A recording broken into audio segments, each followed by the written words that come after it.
Muy buenas noches. Desde el Colegio Mexicano de Posgraduados en Sexología, les damos la más cordial bienvenida y agradecemos su presencia. ¿Quién es esta mujer Mariana Cruz Murueta? Comenzaré dando algunos datos. Tiene una maestría en Educación y Desarrollo Internacional por el Graduate Institute of International and Development Studies en Ginebra, Suiza. Es especialista en educación integral en sexualidad. Es integrante del comité de la ACE de la Asociación Mundial para la Salud Sexual. Es coautora del libro ACE, Enfoques Interdisciplinarios para la Salud y los Derechos Humanos. Forma parte del comité de contenido de Amasae, plataforma digital en ACE para adolescentes, educadores y familias. Tiene una amplia experiencia en el diseño e implementación de programas en América Latina y ha colaborado, por ejemplo, en el desarrollo de la herramienta de escalabilidad de la ACE, entre otras cosas. Agradecemos profundamente a Mariana el que vaya a compartir con nosotros muchas de las cosas que hace. Y tú ibas a comentar que te puede interrumpir la gente si así lo quiere. Entonces, se sugiere que tengan sus micrófonos apagados, pero si quieren comentar algo, abren su micrófono e interrumpen a Mariana.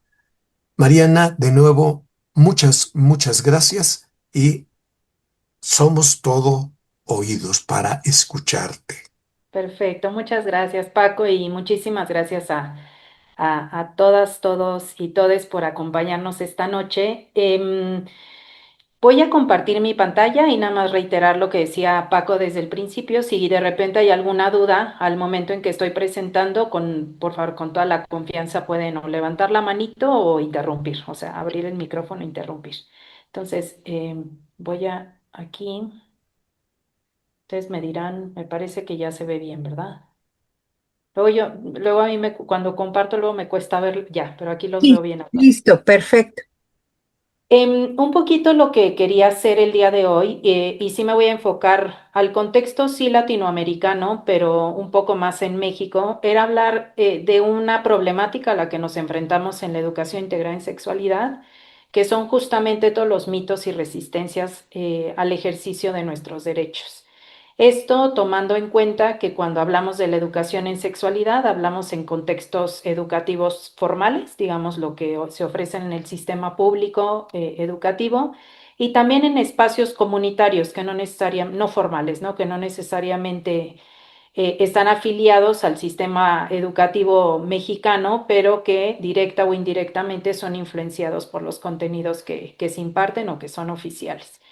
Entonces, acá lo que quiero presentarles, pues es la tesis central de esta presentación, es que la educación integral en sexualidad no irrumpe para corromper, que es un mito o una tesis que existe, ¿no? Sino que aparece para corregir desigualdades, entre muchísimas otras cosas. Parto de este mito bastante sencillo porque a lo largo de la presentación vamos a ver algunas secuencias o algunos procesos históricos que siempre son muy cíclicos, ¿no? Empezamos con un proceso a principios del siglo pasado. Y aunque va cambiando a lo largo de las décadas de la historia, pues siempre tenemos momentos como de mucho auge de la educación en sexualidad y después como de mucha resistencia. Siempre ha sido una oportunidad política, ¿no? Aquí la UNESCO define la educación integral en sexualidad como un proceso curricular que se alinea muy bien a la edad, que responde oportunamente a los cambios físicos, emocionales y sociales que experimentan los jóvenes, los adolescentes, y que además nos permite desarrollar vínculos respetuosos de equidad, de igualdad. Entonces, en ese sentido, pues sí se enmarca, digamos, en un contexto un poco más amplio, global, que nos ofrece la UNESCO. También, por otro lado, ha generado muchas resistencias persistentes, eso lo sabemos todos los que estamos acá, ¿verdad? Porque de una u otra manera, como les decía, ha sido cíclico, ¿no? Entonces, ahorita en las siguientes diapositivas vamos a ver cómo ha sido esa evolución y cómo la discusión siempre vuelve al origen. desde sus inicios modernos en México, ¿no? La educación integral en sexualidad siempre ha estado fuertemente influenciada por el contexto político y por el conservadurismo religioso. Primero bajo lógicas higienistas, que eso es algo que, bueno, siempre, cuando yo empecé a trabajar en la EIS y empecé a leer como a grandes pensadores o precursores de la educación en sexualidad, que aquí tenemos algunos y algunas de ellos, vemos es como muy abarcativa, es mucho más comprensiva de lo que aquí se presenta en esta diapositiva, pero sí creo que por lo pronto es importante reconocer que hay una valoración del autoconocimiento, de entender realmente nuestro cuerpo, de cómo ejercemos nuestros derechos, entender los cambios que vamos experimentando a lo largo de nuestra vida, ¿no? También está este otro enfoque de protección, que es la prevención de violencias, de abusos, de embarazos no deseados, de infecciones de transmisión sexual y demás. Y el tema de promover la igualdad y la equidad, que se basen justamente en estos derechos humanos de igualdad de género. Acá el hallazgo clave, como pueden ver en la pantalla, son los programas con atención explícita a género y poder, que tienen 5 veces más probabilidad de ser exitosos para prevenir los embarazos no deseados y las ITS. Y la implicación clínica y educativa, pues es que es más eficaz, la EIS eficaz no es solo información, sino que desarrolla habilidades y cambios de comportamiento, que eso es algo que en años recientes sí se ha logrado evidenciar de diferentes maneras por organizaciones internacionales, organizaciones locales de la sociedad civil, y que además nos ha permitido generar evidencia que sustenta sólidamente porque es tan relevante la impartición de la educación integral en sexualidad en diferentes contextos educativos. A continuación, esto siempre, bueno, en esto quiero como detenerme un poquito a la educación en sexualidad nace en un proceso de disputa, ¿no? Y esto siempre me pareció muy interesante cuando analizamos los procesos históricos y el hoy de la educación en sexualidad porque no, o sea, contrario a lo que uno pensaría, pues no fue una idea progresista de aquella época, ¿no? Era realmente este enfoque eugenista o higienista de limpiar la raza, de purificar la raza, y creo que ahí es donde se genera un debate muy interesante que hoy no se genera necesariamente, pero que también genera muchas resistencias, ¿no? O sea, siempre hay como una razón por la que surge pero después hay muchos pretextos para la resistencia. Como les decía, el primer pretexto acá era mejorar la raza y aquí ya hay como algunos momentos históricos muy importantes donde en el caso particular de México y algunos países latinoamericanos tenía que ver más con la limpieza de los pueblos indígenas, ¿no? O sea, hacía alusión justamente a respetar el mestizaje o la raza un poco más blanca versus la población indígena perteneciente al país. Entonces, esto no es algo que solamente se vio en México, sino que se vio en varios países de América Latina. Y obviamente en ese sentido, pues no era un enfoque de derechos, no se enseñaba desde este ámbito más de, no sé, de brindar autonomía o de brindar información, sino realmente como para poder tener una justificación real que pudiera justificar de alguna manera que la población no podía seguir reproduciéndose, al menos en un sector específico, ¿no? Y claramente estaba muy alineada a la moral y a la religión en ese entonces. Obviamente esta progresión, digo, acá me voy a limitar a cuestiones muy puntuales, pero esta progresión la vamos a ver también en los años 80 con el VIH, ¿no? Ahí tenemos, o sea, un fenómeno de salud que tiene un impacto súper importante, pero aún así la EIS tampoco se presenta como una opción progresista de garantía de derechos, ¿no? Sino que también se presentaba un poco para mitigar el impacto que estaba teniendo el VIH en ese momento. Y bueno, ahí ya después, ahí, dependiendo de quién le impartía, se podrían abordar diferentes análisis y enfoques. Y bueno, como les decía al principio de la presentación, los pretextos cambian siempre, ¿no? Pero la resistencia conserva siempre su estructura.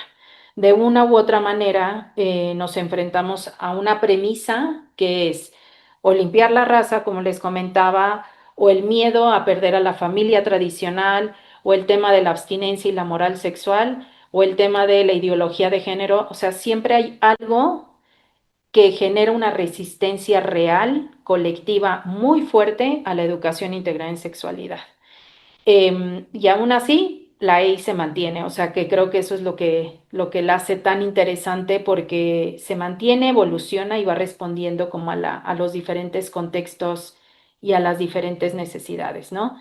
Entonces ahí pueden ver, pues en pantalla, digo, no lo tengo que leer, ¿no? Así tan detalladamente, pero más o menos como las décadas y los procesos históricos de manera muy general. Obviamente, entre estas décadas pasan varias situaciones o fenómenos y también varias cuestiones de resistencia que también digamos que trabajaron a favor de la educación integral en sexualidad, como los movimientos estudiantiles. O sea, hubo también movimientos y situaciones muy importantes que también habilitaron, digamos, el contexto para que la I se pudiera impartir de vuelta de esta manera progresista y más desde el enfoque de derechos, con la necesidad o la búsqueda de garantizar esta información para todas y todes por igual, ¿no?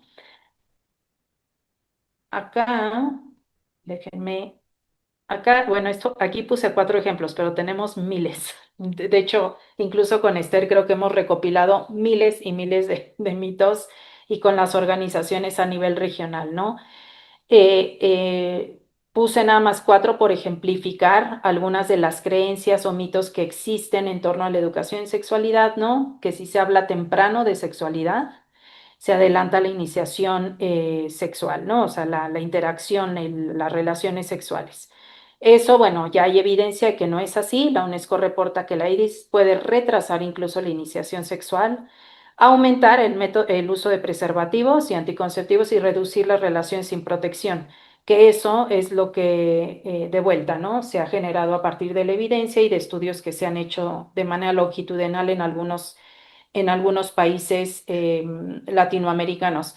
Algo que es muy importante y que es algo que también se ha analizado mucho es que los datos en cuanto a impacto numérico o en indicadores de salud pública no son muy evidentes en el corto mediano plazo.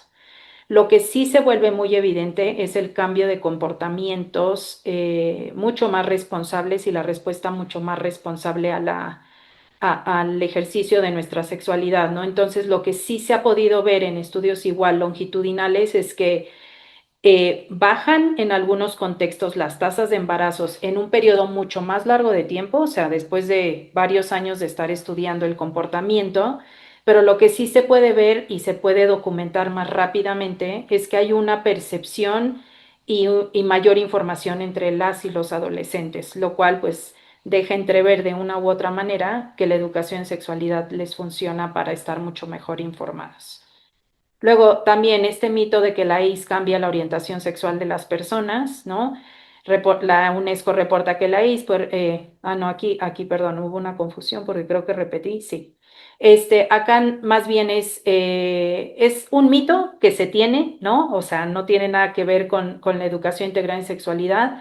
Lo que sí está bien evidenciado, y eso es lo que debí de haber puesto acá, es que la UNESCO tiene un estudio muy interesante sobre cómo, a partir de la información que se recibe en contextos tanto formales como no formales, se generan relaciones mucho más equitativas y menos violentas, o incluso se previene la violencia en su totalidad.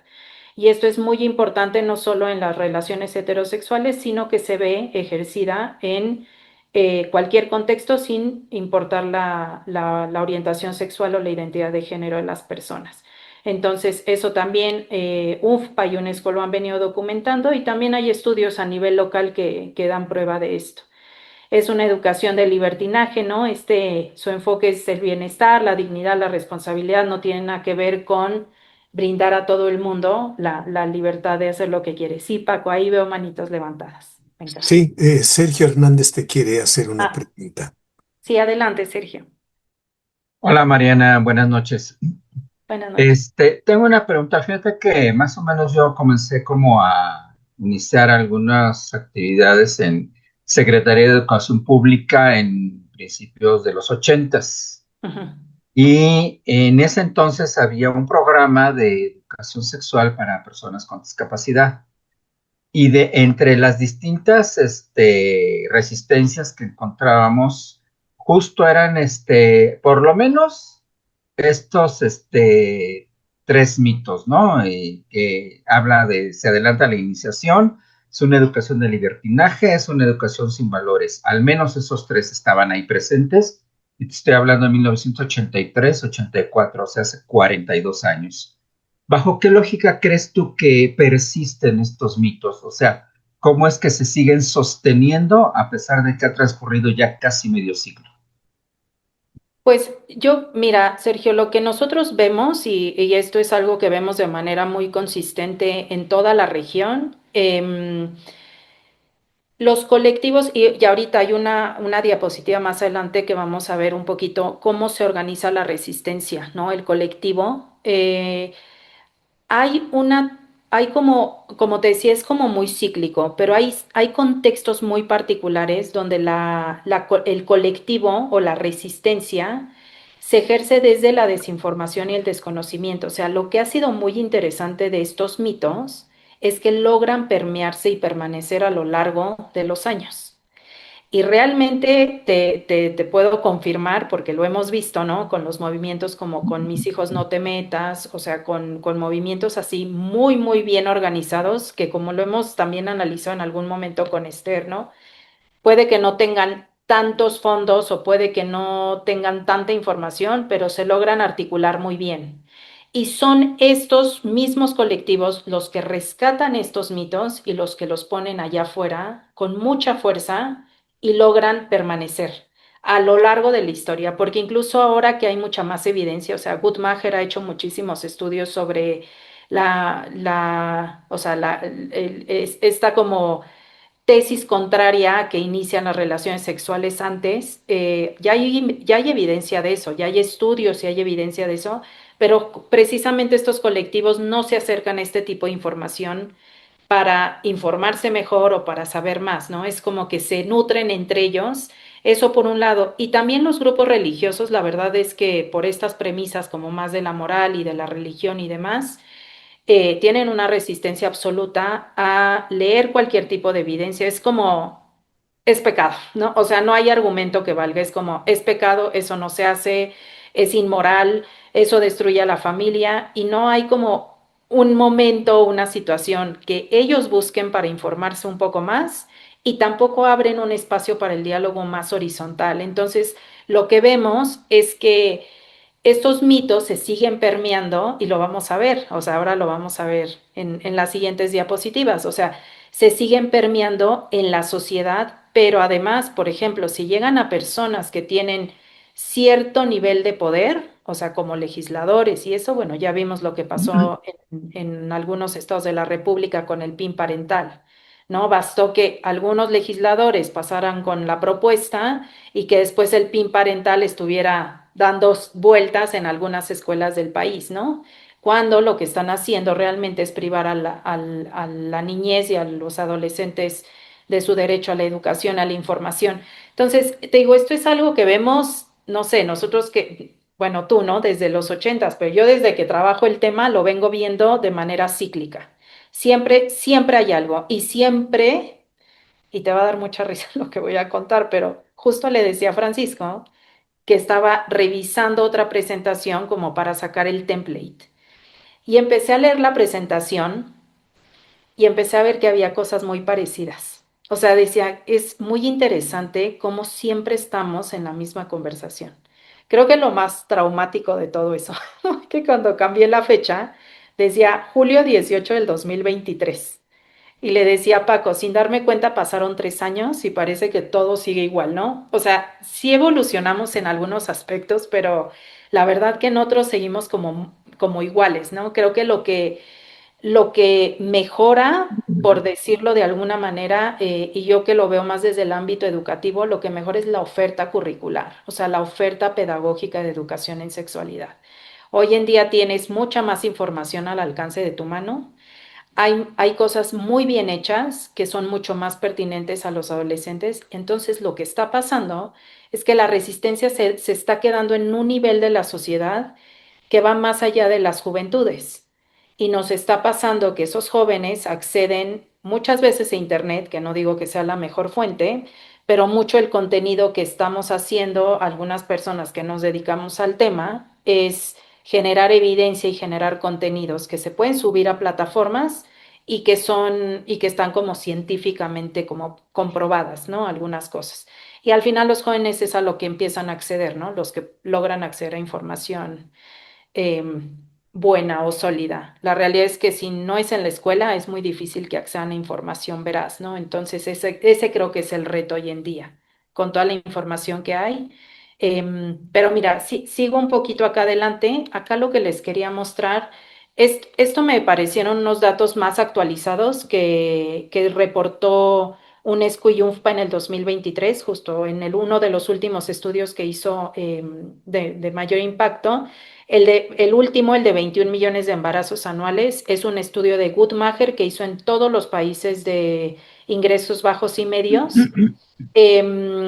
Y acá lo que decía, este dato es muy interesante porque decía que de estos 21 millones, 5.7 aproximadamente terminan en abortos. O sea que, y en abortos no necesariamente en contextos donde el aborto es legal, está legalizado. Entonces, muchos de estos jóvenes corren muchos riesgos frente a esta situación. Acá, bueno, el 71% buscó información en Internet. Eso es una realidad. De hecho, Paco lo mencionó hace un rato. Yo soy parte del comité de contenido de Amaze, que es una plataforma digital. Y nada más para contarles, cuando se lanzó Amaze en el 2016 por primera vez en Estados Unidos, fue a partir de un estudio que hizo Amaze para entender dónde los jóvenes, los adolescentes de 10 a 13 años, esa era como la audiencia objetivo, 10 a 13 años, dónde era donde buscaban información. Y en ese momento descubrieron que YouTube era su principal, como hoy TikTok, en el 2017 era YouTube. Y se dieron cuenta que YouTube era su principal fuente de información y fue que decidieron hacer videos animados destinados a jóvenes de 10 a 13 años. Entonces, hoy ha cambiado. O sea, hoy el debate en Amaze es, tenemos que hacer más TikToks, información muy corta, que retengan rápido, que les dé como información clave y listo, ¿no? Luego, 54% de jóvenes reportan bullying digital. Esto es algo que también se exacerbó muchísimo con la pandemia. Yo creo, la verdad, por datos recientes también que hemos visto, que es mucho más alto el bullying digital o el bullying cibernético, pero la realidad es que no se reporta mucho. Recién en la pandemia empezamos a ver como un alza en las cifras y no necesariamente se reporta por adolescentes, se reporta más por jóvenes, no sé, en preparatoria o mayores de 18 años. Y esto que les compartía de los embarazos, de esta cifra, que igual el dato habría que pedirle a Guttmacher que vuelva a hacer un estudio más reciente, porque, porque este dato tiene como 4 años que se publicó. Entonces también las cosas han cambiado un poco, ¿no? De un tiempo para acá. Y ahora me gustaría justamente, hablando un poquito de esta situación de lo que hoy es la realidad, que estamos como mucho en contacto con plataformas digitales, el celular, el tema de no publicar imágenes privadas, ¿no? O alguna, no sé, un tatuaje, o sea, si lo vas a hacer, pues no, sabemos que son prácticas que ejercen los adolescentes, pero como dar algunos consejos muy prácticos, eso es parte también de la evolución que ha tenido la educación en sexualidad. Yo cuando empecé a desarrollar contenido, ni de broma hablábamos del six-pack, ¿no? O de que se compartían fotos de desnudos y se compartían entre amigos. Entonces, acá lo que les quería mostrar es un videito. Me van a decir si, ustedes me dicen si se escucha bien, nada más si quieren me hacen así.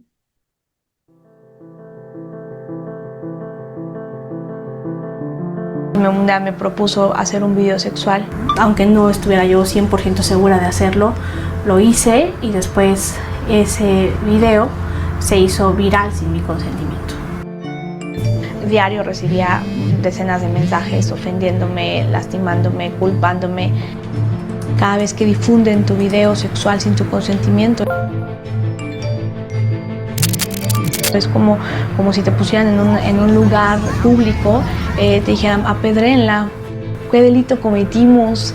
Confiar, amar, vivir nuestra sexualidad libremente. Yo decidí ir a denunciar a un ministerio público. Lo primero que me dijo fue: no podemos hacer nada por ti, porque eso no es un delito en México. Nadie preguntó sobre el agresor, nadie preguntó quién difundió el video o quiénes difundieron el video. Después de eso, pues intenté varias veces quitarme la vida, intenté suicidarme. Conocí más víctimas, más mujeres que al igual que yo habían sido exhibidas, conocí sus historias. Lo hicieron mis hermanas, fundamos Defensoras Digitales y el Frente Nacional para la Sororidad. Y a partir de ahí, en un proceso largo, no fácil, se hizo la Ley Olimpia después de muchos años de batalla, y la Ley Olimpia consta de una serie de reformas que, por un lado, reconocen la violencia digital como una modalidad, lo que crea condiciones para hacer políticas públicas en materia de prevención, de acción, de incidencia. También castiga la difusión y producción no consentida de material íntimo, fotografías, videos, audios, a través de las plataformas sociodigitales. Hoy mi nombre no está relacionado con un video sexual, está relacionado con una ley en mi país. Nuestros cuerpos no son un crimen.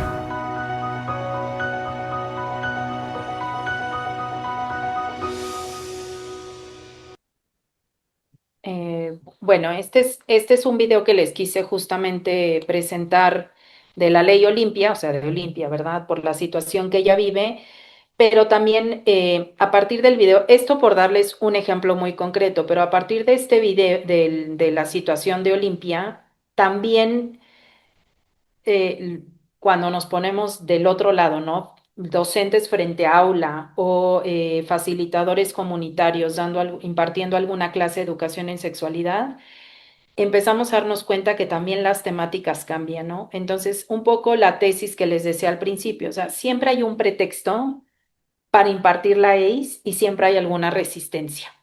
Entonces, no importa la etapa o el ciclo o el momento histórico en el que nos encontremos, siempre va a haber como este ejercicio de, bueno, vamos a impartir EIS de vuelta por un enfoque higienista o por un enfoque, no sé, de prevención de una ITS, o hoy en día mucho de la conversación va en torno a la salud mental, al autoconocimiento, a la prevención del abuso sexual. O sea, hay como otros debates y otras conversaciones que también tenemos que atender y a las cuales les tenemos que dar respuesta, ¿no?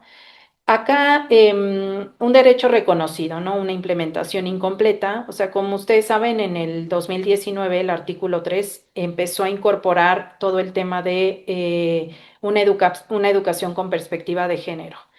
Y de vuelta hubo muchísima resistencia. ¿Por qué? Porque lo referenciaban o lo relacionaban con la ideología de género y que esto iba a cambiar la orientación sexual o la identidad de género de nuestros hijos. O sea, siempre ha habido, cualquier avance que hagamos, siempre va a haber un colectivo que va a presentar algún tipo de resistencia, ¿no? La familia tradicional se va a perder, el libertinaje. De vuelta, el discurso siempre vuelve a ser el mismo y el nivel de respuesta que tenemos que organizar desde este lado pues siempre tiene que ser basado en derechos, ¿no? O sea, es el derecho de las juventudes informarse y para eso estamos acá. Y si bien está en el marco legal, al menos en el contexto mexicano y en muchos otros contextos de América Latina, la realidad es que la implementación sigue teniendo muchas dificultades, sobre todo en los contextos educativos, ¿no? Un país que tenía grandes avances en la materia era Argentina y hoy vemos que es uno de los países que más dificultad está enfrentando para implementarla, al menos en el contexto formal. Yo diría que en el contexto no formal, Argentina sigue teniendo como varios logros, ¿no? Que la verdad sí valdría la pena como revisar al detalle y que, bueno, ya están bastante evidenciados, pero que sí en contextos como el de México, pues depende mucho de dónde se imparta la EIS, ¿no? Hay estados donde yo sé por lo menos que cuando en la propuesta del escalafón o del valor curricular acá en México, una de las líneas de acción formativa es la educación integral en sexualidad. Y hay estados donde metes una propuesta de esas y te la rechazan automáticamente. O sea, ni siquiera hay posibilidad de que UCICAM lo apruebe porque hay estados que no van a permitir pues que la educación en sexualidad entre como parte de la oferta formativa y mucho menos que tenga valor en el escalafón. Entonces tenemos resistencias desde la estructura que nos impiden la impartición de la IS de manera efectiva. Y acá lo que les quiero mostrar es justamente, Sergio, lo que tú comentabas, ¿no? Las nuevas formas de veto de la educación en sexualidad. O sea, tuvimos la guerra cultural contra los libros de texto, no sé si recuerdan, ¿no? Que hubo un rechazo absoluto a los libros de texto porque hablaban de las familias diversas, que depende de vuelta en el contexto, ¿no? El año pasado hicimos un estudio para Coneval, uno de los últimos estudios que publicó Coneval sobre la percepción de adolescentes de la IS, y para mí sí fue muy sorprendente que en comunidades rurales, por ejemplo, se estaba enseñando familias diversas, tipos de relaciones, o sea, había como mucha apertura y en contextos más urbanos había una resistencia radical de los padres de familia. Y eso lo vimos directamente porque entrevistamos a las familias, ¿no? Entonces eso llama a veces mucho la atención. Luego el PIN parental en Aguascalientes, pues se aprobó un veto parental legislativo, entonces teníamos el PIN parental que nos puso un poco ahí a movilizarnos de diversas maneras para evitar que se privara a los jóvenes de su derecho a la educación. Y también el uso electoral del miedo, que eso es algo que siempre ha existido, ¿no? O sea, hay en el discurso político es no dejemos que nuestros hijos se contaminen con información de este tipo. Entonces también hay mucha gente que se orienta más por eso, por la prevención de la EIS, que por la oferta. Em, y acá, respondiendo un poco a las resistencias, pues siempre, no sé si bueno, el debate sobre el tema del lenguaje inclusivo, algo que a mí me tocó trabajar en su momento cuando estuve en IPPF, es que llegó un punto en que llegó a ser tan controversial el lenguaje inclusivo que lo que hacíamos era hablar de personas o de individuos. Era como todas las personas tenemos derecho. Sí, empezamos a darnos cuenta que justamente aparte fue un año complicado. Fue más o menos en el 2000, fue poquito antes de la pandemia, 2018, 2019. En Perú estaba muy fuerte el movimiento con Mis hijos no te metas. Y en un momento el debate público era por el tema del lenguaje inclusivo. O sea, ya ni siquiera era la educación en sexualidad. Hablabas de los, les, y entonces era de no, y entonces el debate era porque la Real Academia de la Lengua y todo el debate se pasaba al uso incorrecto de los artículos. Entonces decidimos empezar a usar estrategias distintas. Bueno, todas las personas tienen derechos, o sea, no desviábamos, pero priorizábamos ciertos temas por ciertos debates. Entonces, eso es algo que creo que sí nos ha permitido también abrir otro tipo de espacios de diálogo, justamente para dar respuesta a las resistencias. Luego, mostrar esta continuidad histórica que el argumento, o sea, el argumento adversario o de resistencia siempre está mutando, pero siempre se mantiene. Entonces, como les decía, ¿no? Siempre ha habido como el eugenismo, el enfoque higienista y todo, pero al final la constante es el intento de regular cuerpos y acceso al conocimiento. Es como tener control sobre algo que no te pertenece. El cuerpo nos pertenece a cada uno de nosotros. Entonces, hay que estar como siempre atentos a cuál es el tipo de resistencia y cómo vamos a dar respuesta a esa resistencia, porque sí hay formas distintas de hacerlo. O sea, no podemos responder, ¿no? Como respondimos en los 30 al enfoque eugenista, hoy en día que, como les enseñé con el video de la ley Olimpia ahorita, el video que les mostraba, pues el debate es totalmente distinto, ¿no? Entonces ahí vamos adaptándonos. Recuperar el lenguaje del cuidado, algo que nos empezó a pasar en UNESCO particularmente y con UNFPA, y no sé si ya lo han escuchado, que a mí la verdad al principio me sorprendió mucho, es que dejamos de hablar de educación integral en sexualidad y empezamos a hablar de salud de manera más general, salud y bienestar. Nuevamente, para evitar estos debates que distraían de la oferta educativa. Ahí, Sergio, veo tu manito. Sí, pero una pregunta más, y justo aludiendo a este asunto de la respuesta a las resistencias. Hay resistencias en el ámbito jurídico, hay resistencias en el ámbito social, hay resistencias de parte de las figuras parentales, hay resistencias, digamos, de sectores ultraconservadores o conservadores. Y aquí el planteamiento es en qué medida estas resistencias se adhieren a los agentes educativos, esto es, a los docentes que justamente tienen que instrumentar estos contenidos y tienen que irlos, digamos, dispersando en los procesos educativos de básica fundamentalmente, no lo que sería preescolar, primaria, secundaria. No sé ahí en qué medida justo estas resistencias se puedan irse, digamos, eh, fragilizando Ujú. con base en que estos agentes educativos estén comprometidos y estén participando activamente en los procesos. Sí, tocas un tema bien interesante porque tenemos, en el ámbito educativo hemos identificado dos factores de cambio fundamental. El principal, el docente frente al aula, y el segundo es el líder escolar, ¿no? O sea, el líder escolar, el director y el supervisor y el ATP. O sea, sí tenemos como estas figuras formativas.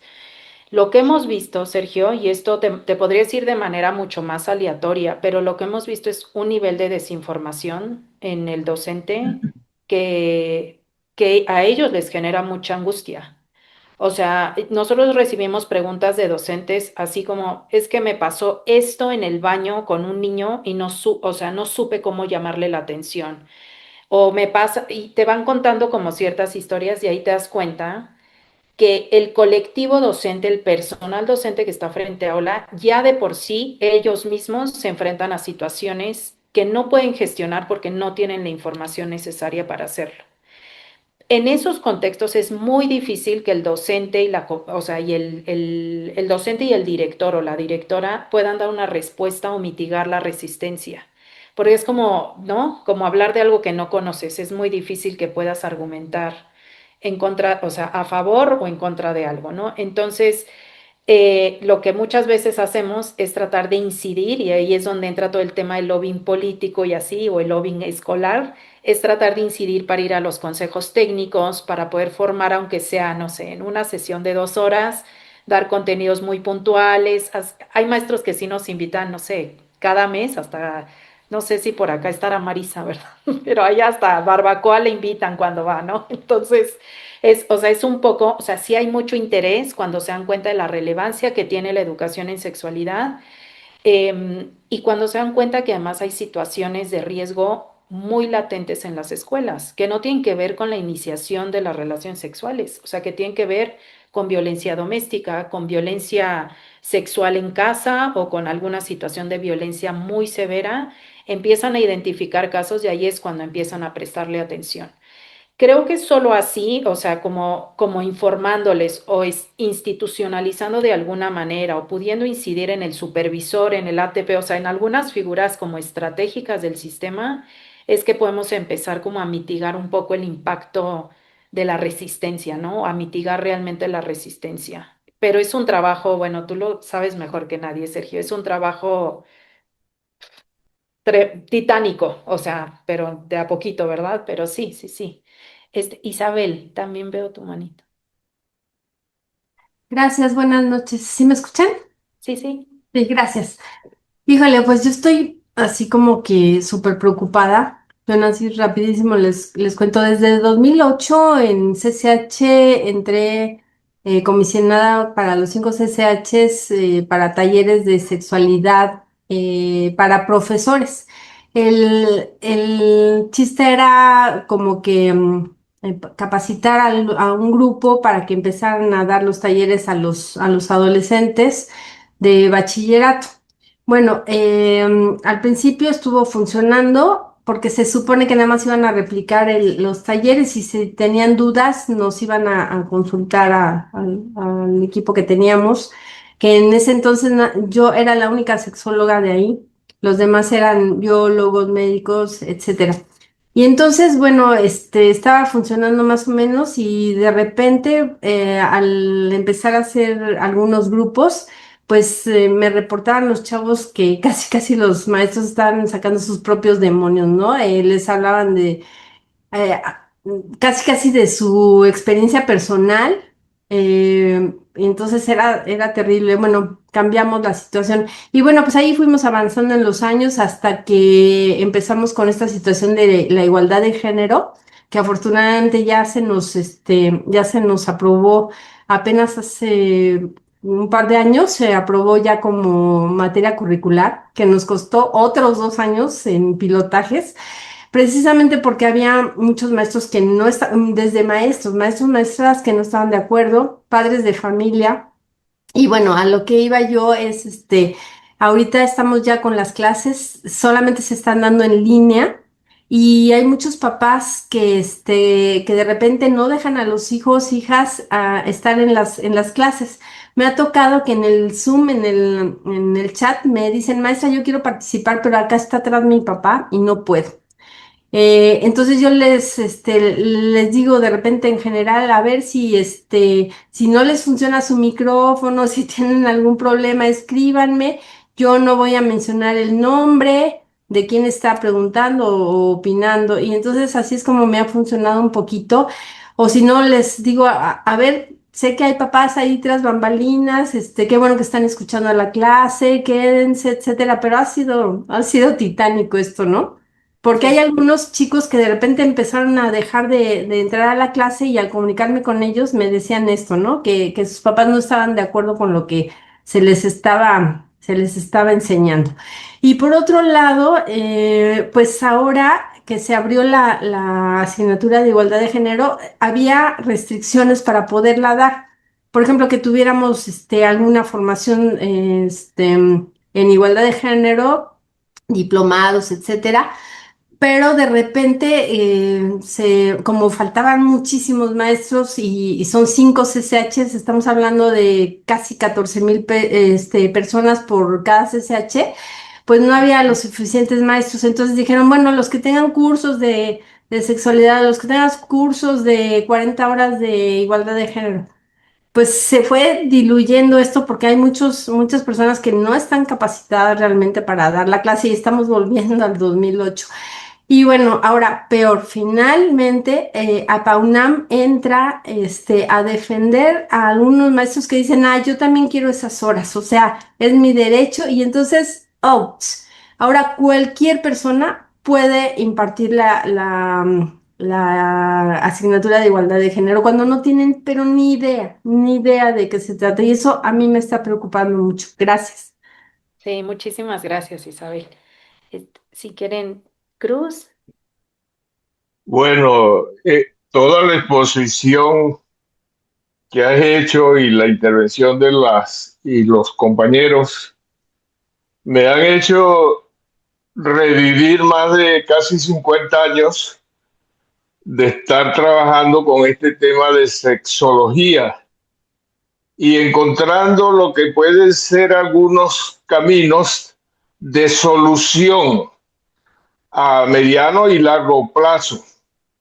Porque es que de pronto nos ahogamos por el cortoplacismo en el ámbito de la planificación a nivel de Estado, a nivel de organizaciones y a nivel de instituciones todavía más limitadas como son las escuelas, las instituciones escolares.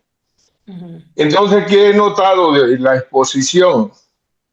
Que hay el vacío de ver el tema de educación sexual en relación con la salud sexual.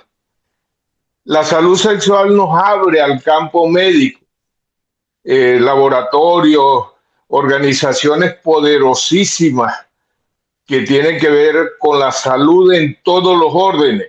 Y ahí estamos dejando aliados congelados o excluidos. Y a nivel de las mismas iglesias, no solamente la católica, sino todas las demás confesiones religiosas, cristianas o no cristianas, allí hay también lo que llamaríamos una población de alianzas posibles, porque ellos tienen también servicios sociales, servicios juveniles, servicios familiares, servicios de todos los ámbitos. Eso se llama programas pastorales o servicios sociales de organizaciones. Y dejamos al margen todo el campo de los medios de comunicación social y dejamos fuera a los políticos a nivel de gobierno ejecutivo y del poder legislativo y hasta del poder judicial. Entonces, el liderazgo de los sexólogos ha estado capa caída. Hemos estado como que en una condición más bien de estar enfrentando obstáculos, fantasmas, monstruos, y ahí nos quedamos lo que yo llamo auto inhibidos o autocensurados hasta para tener un programa de radio en las emisoras tradicionales y en la televisión. Entonces, somos prisioneros más de lo que todavía cargamos como arrastres de tabúes y del no manejo de la propia sexualidad de los sexólogos.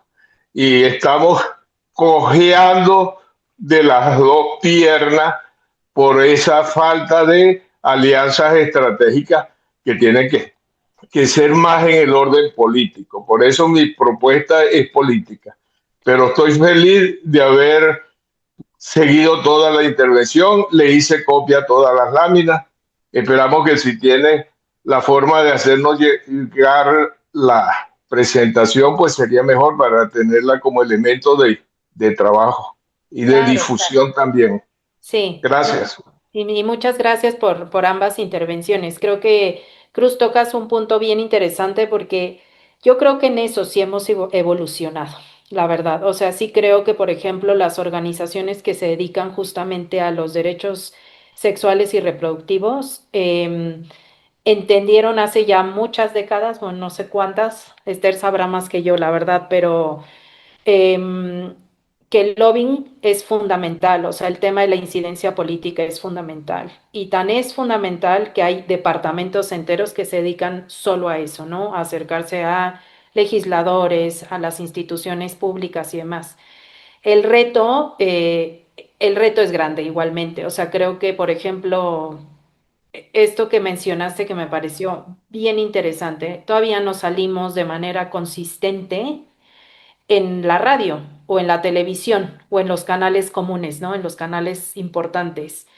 Y creo que tiene que ver con una como resistencia colectiva, pero no al tema, sino a no entender que esto es un tema normal. O sea, como que algo que nos ha faltado es promover la normalización de la educación en sexualidad. O sea, sí creo que es algo en lo que todavía tenemos una deuda pendiente como colectivo, ¿no? Habiendo en este colectivo educadores, facilitadores, docentes, gente que se dedica a la incidencia, sexólogos, médicos, o sea, sí creo que nos falta articularnos mejor para normalizar algo que es totalmente normal y que tenemos el derecho a ejercer. Entonces, sí creo que ha habido muchos avances, o sea, un poco volviendo a la tesis inicial, ¿no? O sea, siempre ha habido muchas resistencias, pero también frente a esas resistencias ha habido mucha más resistencia de este otro lado también. O sea, ha habido cosas que no hemos dejado pasar, ha habido cosas que hemos logrado defender, que sean constitucionales, o sea, hay cosas que han cambiado de manera importante,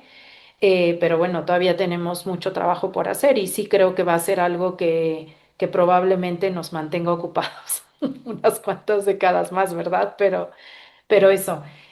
Yo con la verdad que con esto concluía ya mi presentación. Isabel, también mil gracias por la intervención, porque sí creo que definitivamente necesitamos más formación y formación con estándares claros, porque nos pasa también mucho eso, que entramos en esta dinámica de empezar a hacerla de psicólogo sin ni siquiera, ¿no? saber de qué estamos hablando. Entonces sí, como que correr el riesgo de cruzar el estándar o la conversación por una temática totalmente personal, creo que nos pone en riesgo a todos, o sea, al que enseña y al que aprende. Entonces, eso también muchas gracias por ese aporte.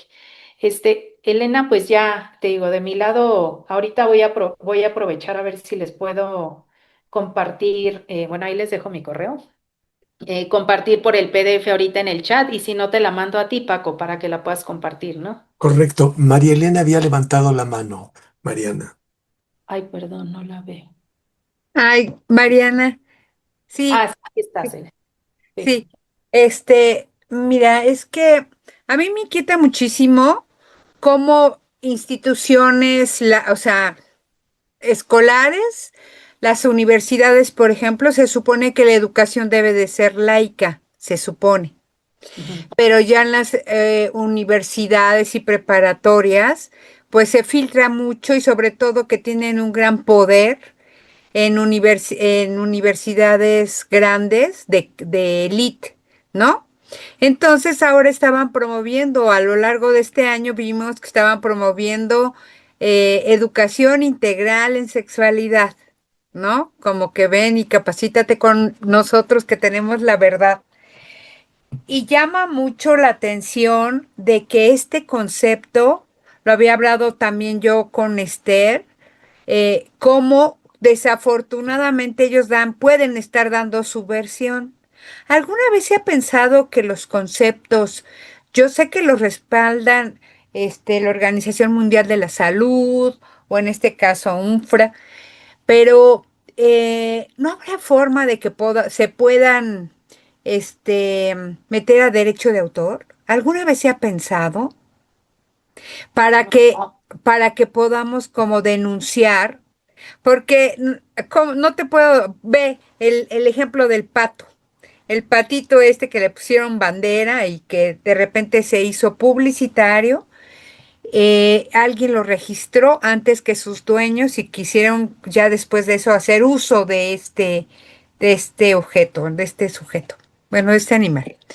Entonces yo me pongo a pensar, no es posible que el concepto de educación integral en sexualidad sea empleado con otras perspectivas y entonces es otra estrategia, ¿no? De confundir, otra estrategia de ganar público y otra vez con las mismas resistencias, ¿no? Porque sabemos cómo los de ultraderecha tienen sus maneras de controlar, ¿no? ¿Tú crees que hay instrumentos así que en los que nos podamos recargar políticamente? Sí, o sea, fíjate, Elena, tocas un punto bien interesante porque incluso, y ya bueno, ahí nos va a ayudar Esther, me parece, porque cuando se redactó la definición de educación integral en sexualidad con UNESCO, UNFPA y Naciones Unidas, incluso esa definición fue muy retadora, la redacción. Porque ustedes, o sea, Naciones Unidas pues tiene a todos los países, incluidos países musulmanes fuertemente resistentes a algunas temáticas, ¿no? O los rusos en su momento fueron muy resistentes a la definición. Entonces se terminó matizando, y Esther, tú nos dirás mejor, pero se terminó matizando una definición que fuera lo suficientemente comprensiva, pero, por ejemplo, la definición original, si te das cuenta, no habla de placer. O sea, la palabra placer era una palabra muy vetada y sigue siendo una palabra muy vetada en este espacio global. La otra cosa es que lo que hemos visto, por ejemplo, yo vi el currículo que ofrece una organización de la sociedad civil súper religiosa, de ultraderecha, muy, muy, o sea, ¿no? No, no, no voy a decir nombres pero, o sea, yo revisé el currículo y la verdad, la educación integral en sexualidad en general, el abordaje de los temas es bueno, es muy parecido a lo que uno va a ver, o sea, adecuado a la edad, paulatino, todo bastante lo estandarizado, pero nunca te van a hablar de orientación sexual, de igualdad de género, de identidad de género, de familias diversas, o sea, hay temas que omiten.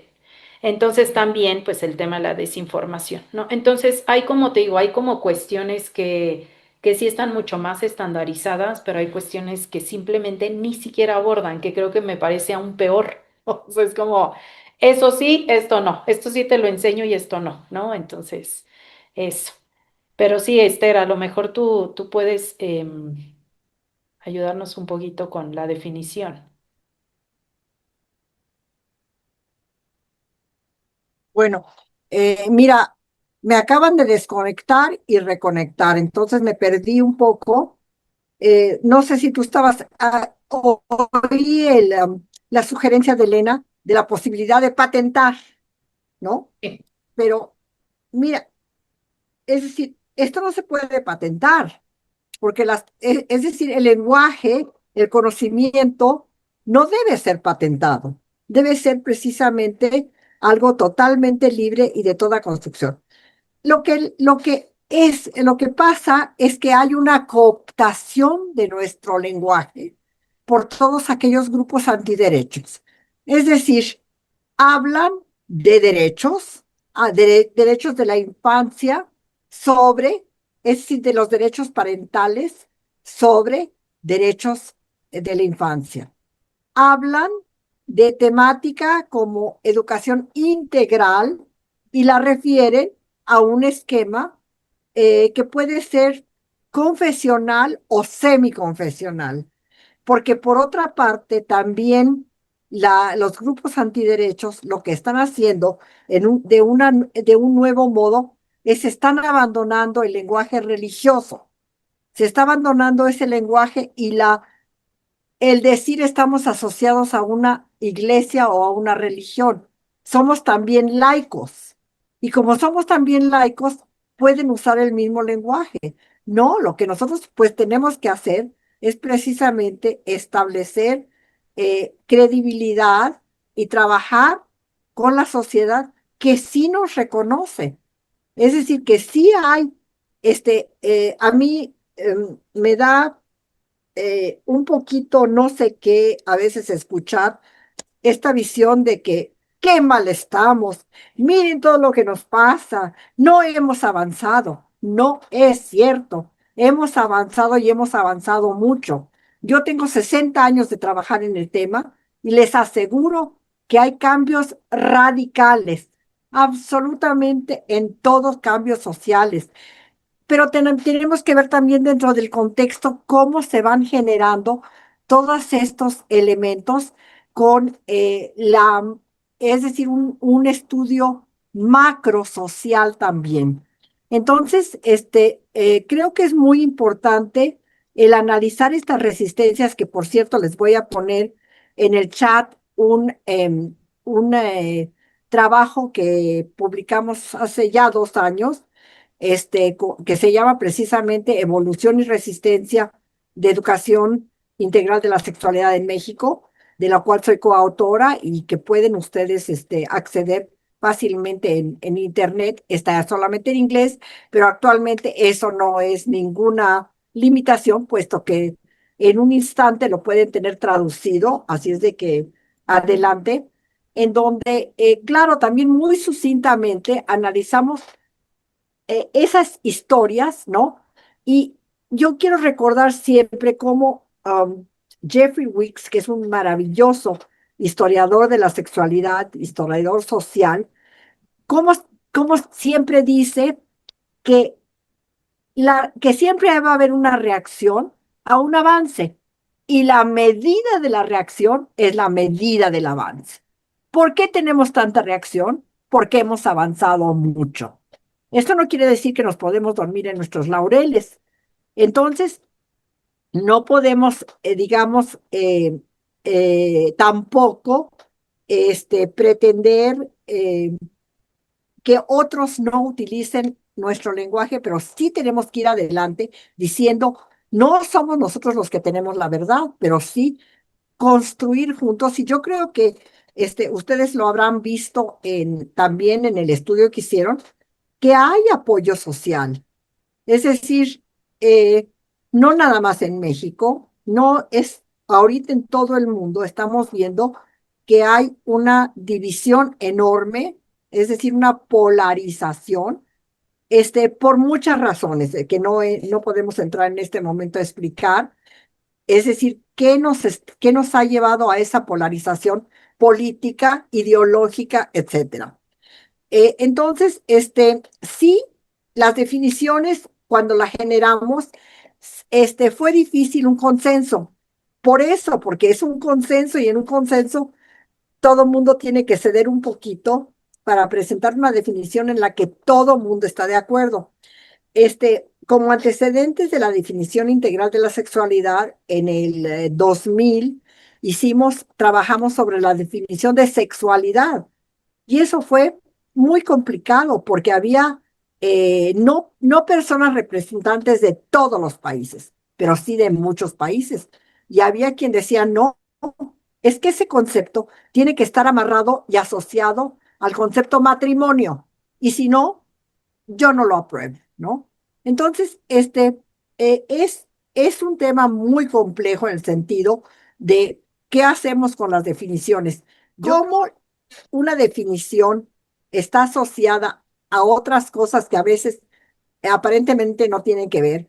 En inglés se dice Comprehensive Sexuality Education. En español tenemos educación integral de la sexualidad, educación integral para la sexualidad, educación integral en sexualidad, educación sexual integral, etcétera. Es decir, tenemos una variedad, inclusive en francés no se usa integral, se usa complet, es decir, el término completo en vez de integral, porque sintieron las personas que lo iban a utilizar que el término integral era un término controversial.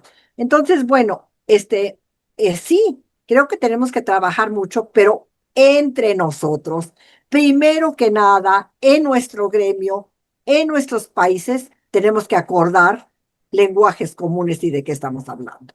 Aquí me callo, pero sí, ahorita mismo les pongo en el chat la referencia y tenemos muchas otras publicaciones en donde hemos ido explorando precisamente el devenir histórico, ¿no? De la educación integral. Yo la llamo de la sexualidad, pero debo decirles que cuando yo empecé a trabajar se llamaba educación sexual y después educación de la sexualidad y eso ya fue una enorme ganancia.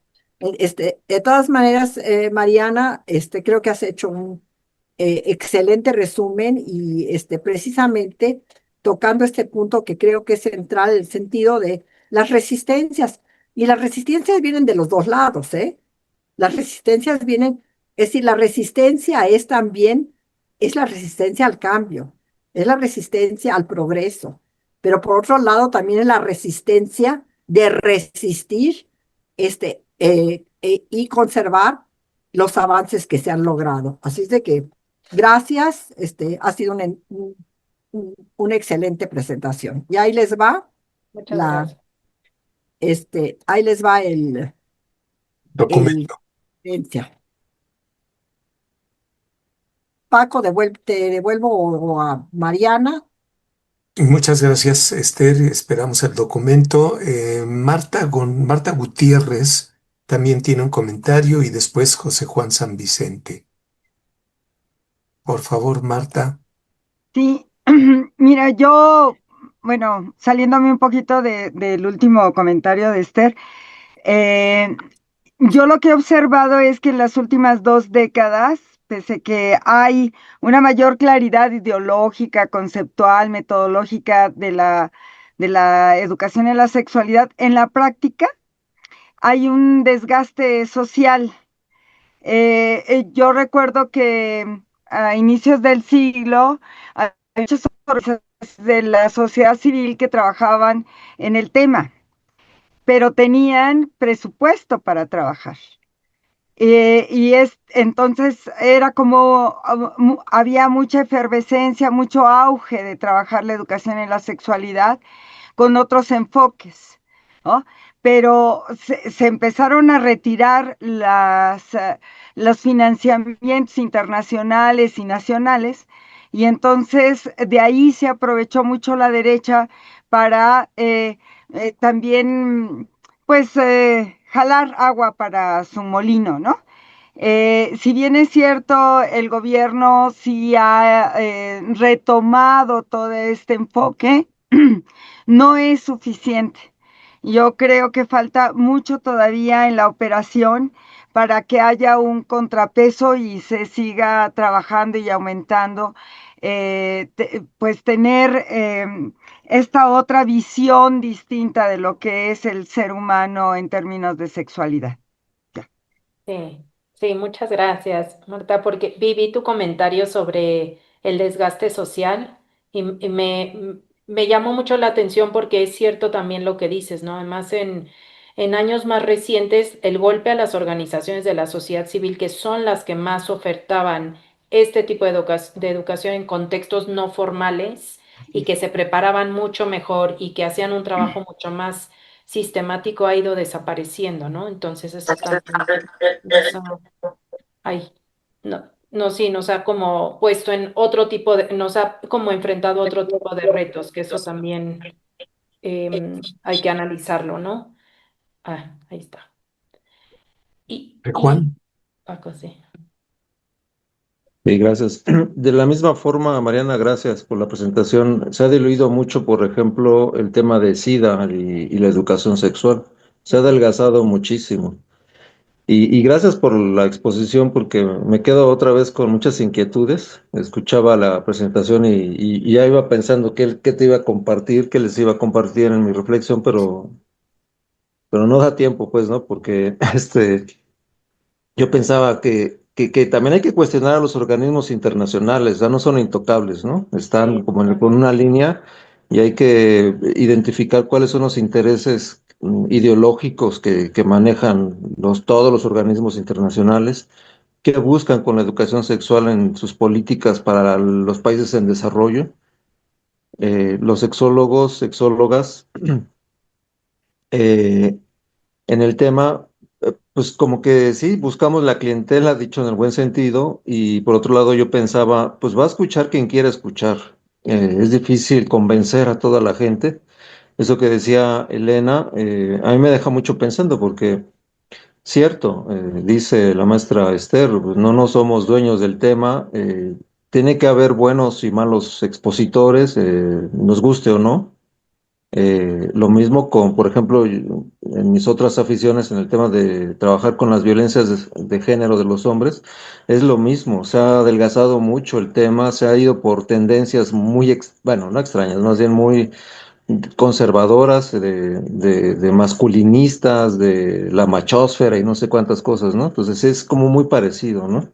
Yo creo que más bien es como preocuparnos y ocuparnos de formarnos muy bien. La gente va a tener sus propios criterios, nos van a escuchar quien nos tengan que escuchar y criticar también. Yo creo que es mucho eso. Este, eh, pues así que el sol nace para todas y todos y en algún momento los límites, por ejemplo, de gente que propone esto que tú decías, ¿no? De un diplomado de educación sexual, integral de la sexualidad, pero con un enfoque religioso, yo lo cuestionaba con ellos y pues no les gustó, pues, ¿no? También.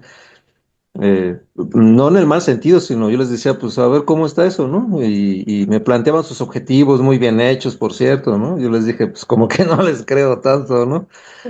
Pero la gente va a encontrar sus propios límites, porque también es confiar en que la gente va a encontrar sus propios criterios, aunque estudien religiosamente o no, o sea, también es como esa parte, ¿no? Me hace pensar muchas cosas, pero ya, hasta ahí. Gracias. No, muchísimas gracias. Y miren, yo trabajo además de la EIS, trabajo en el sistema educativo en general. Y me ha tocado, algo que he aprendido es que las habilidades básicas, fundamentales como la lectoescritura, o sea, voy a decir un ejemplo, siempre nos mantienen como en la misma línea, como que subes y bajas un poquito, pero siempre estás como en el mismo nivel prioritario. En la EIS es un espacio en el que un día estás acá y otro estás abajo, o sea, enterrado. Es como un momento te buscan para que hay un interés genuino por formarte y de repente nadie quiere hablar del tema. No, ¿por qué digo esto? Porque tocaste un punto, Juan, bien interesante sobre el tema de la politización, o sea, de los organismos internacionales. El factor, ya ni siquiera a veces digo, no, a veces no sé qué es, si es político o si es monetario, ¿no? A mí me llama mucho la atención cuando el año pasado, cuando fue lo de USAID, yo les voy a decir, bueno, yo estaba en una organización financiada 98% por USAID y el primer cambio que nos hicieron hacer al día siguiente de la orden ejecutiva, y esto es real porque yo lo hice en mi computadora, el proyecto en el que yo estaba, la tarea que nos dieron al equipo entero fue cambiar todo lo que hiciera alusión al lenguaje de género. Todo. Fue, y yo no entendía, o sea, yo decía, de todos modos nos van a quitar el dinero. O sea, ¿por qué tenemos que cambiar nuestra postura con respecto al tema de género? Literalmente al mes tuvieron que despedir a 1,000 personas de la organización. Esa fue mi organización, pero así pasó con todas, ¿no? Al punto que USAID desapareció. Lo que quiero decir es, ya es un tema, o sea, se ha vuelto un tema como de dinero, ¿no? Donde hay mucho dinero es donde más presión hay contra la AIDS y donde no hay tanto, o sea, hay una dinámica muy extraña en el mundo. Y como les decía, el tema o sea, en el contexto educativo, el tema de los aprendizajes fundamentales, que obviamente es un tema central, es un tema en el que yo creo firmemente, ¿no? Que un niño pueda comprender lo que lee, que tenga un pensamiento crítico, pero es un tema mucho más constante. En la IS no, es súper volátil. Entonces, y aún así creo que ha habido grandes avances. Entonces, sí creo que, pues sí, mucho que debatir sobre este tema, siempre. Sí, sí. Pues muchísimas gracias, Mariana, por esto, que también es una especie de provocación, ¿no? Y también ponernos a pensar en todo lo que hemos atravesado. Esther ha abierto el camino, como ella dice, desde hace 60 años y ha sido maestra de generaciones y generaciones y sigue luchando. Es algo que tenemos que aprender de ella. Pero veo cuestiones como que estos grupos conservadores, la derecha dicen, o la ultraderecha, pues tienen grandes recursos y, por ejemplo, las cuestiones, quienes están en los ámbitos religiosos, tienen una experiencia de más de 1000 años que están trabajando a nivel internacional y yo creo que tendríamos que aprenderles mucho. ¿Qué podemos hacer quienes estamos en este gremio que me parece a veces nos veo como Sísifo, ¿no? Tratando de subir esa roca a la montaña y que con frecuencia cuando ya está llegando uno se va para abajo y bueno, la gente aquí no desiste y otra vez la sigue subiendo. Sí se están apoderando de los discursos y de las ideas y las están tergiversando o las están metiendo en su estilo. Y es aquí cuando vale la pena, yo creo que la unión de esta gente y que siga trabajando duro. En ese sentido, yo quiero pedirles de la manera más atenta que me hagan llegar un comentario sobre qué les pareció esta conversación. Porque estamos en la conversación y ya, pues ya se fue, hasta luego. Varias personas, como 20 personas, me pidieron que les avisara de las conversaciones para que pudieran entrar. Les mandé los correos, les mandamos grabaciones y bueno, ninguna de estas personas se apareció. Algo nos está sucediendo. Yo creo que vale la pena escuchar a Mariana. A lo mejor no toda la gente está de acuerdo y está bien. Y se puede discutir y hay que discutir con Mariana lealmente, lealmente, escuchándola y también dando argumentos para que ella escuche. Pero vale la pena seguir en este tipo de ejercicios para que podamos crecer, para que podamos avanzar. Mariana, Esther, Cruz y todas las personas que estuvieron aquí, mil gracias, porque creo que seguimos haciendo camino al andar, como decía aquel poeta.